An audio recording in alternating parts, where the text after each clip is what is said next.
وہ تو ہم یہ سمجھ بیٹھتے ہیں کہ ہم نے زندہ رہنا ہے، تو پھر ہمیں لگتا ہے کہ یہ کیا ہو رہا ہے. تو اللہ تو کہتا ہے میں نے پیدا مارنے کے لیے کیا ہے بھائی، میں مارتا رہوں گا، کبھی کس طریقے سے کبھی کس طریقے سے. اور اللہ اس دنیا کی زندگی کو تو ویلیو ہی نہیں دیتا، وہ تو کہتا ہے اصل آخرت ہے، یہ تو تمہاری مسائل ہیں. وَمَا الْحَيَاةُ الدُّنْيَا إِلَّا مَتَاعُ الْغُرُورِ، کہتا ہے دھوکے کا گھر ہے.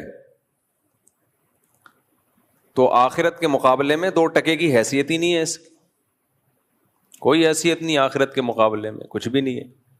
یہاں کی عزت ہم خوش ہو رہے ہوتے ہیں، واہ واہ واہ، اللہ کہتے ہیں مر جائے گا ختم. اور یہاں کی ذلت ہم کہتے ہیں ہائے ہائے ہائے، اللہ کہتے ہیں مر گئے تو ذلت بھی ختم، غربت بھی ختم، امیری بھی ختم، بادشاہت بھی ختم، غلامی بھی ختم. 50-60 سال پہلے جو مر گئے، کوئی جانتا ہے ان کو؟ بہت مشہور شخصیات کو جانتے ہوں گے، لیکن ان کے جاننے سے بھی ان کی صحت پہ کیا فرق پڑے گا؟ وہ کہیں گے تم ہمیں جانو نہ جانو، ہماری لاش پہ جو کیڑے ہیں ان میں کوئی ان کی صحت پہ کوئی فرق نہیں پڑتا. یہ تو مادہ پرستی کی دنیا ہے جس نے دنیا کو اتنی زیادہ لفٹ کرا دی ہے. ابھی میں جب ایئرپورٹ پہ تھا تو ایک صاحب سے بات چیت ہو رہی تھی، کہنے لگے کہ ہمارے ہاں احتیاطی تدابیر نہیں ہوتی اس لیے حادثے ہوتے ہیں.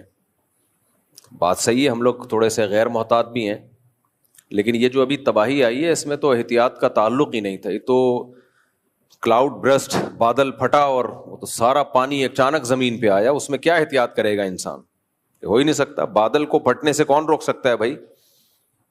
بادل جب پھٹتے ہیں منو ٹنوں پانی جو بادلوں میں اچانک زمین پہ آتا ہے، اور وہ اتنی بڑی بڑی چٹانیں، اتنے بڑے بڑے پتھروں کو بہا کے لے گیا. وہ پتھر تو جہاں سے گزر انہوں نے ملیامیٹ کر دیا سب کچھ. ان لوگوں کو یہ غم نہیں تھا ابھی جب ہم گئے ہیں کہ ہمارے خاندان کے 30 افراد مر گئے، 40 ان کے لاشیں نہیں مل رہی. یہ غم تو پرانا ہو چکا تھا 4 دن. یہ تھا کہ لاشیں تو نظر آئیں. ایک آدمی نے کہا میرا بچہ غائب ہے، دوسرے نے بتایا کہ میں نے دفنا دیا ہے، مل گیا تھا مجھے، دفنا دیا ہے. تو رونے لگا کہ میں دیکھ ہی لیتا اس کو. ایسی افراتفری. دیکھو اس افراتفری سے بچنے کے 2 طریقے ہیں. یا تو اتنی احتیاطی تدبیریں اختیار کر لو کہ کبھی دنیا میں حادثہ ہی نہ ہو. کیا خیال ہے؟ نہیں آ رہی سمجھ میں میرا خیال ہے؟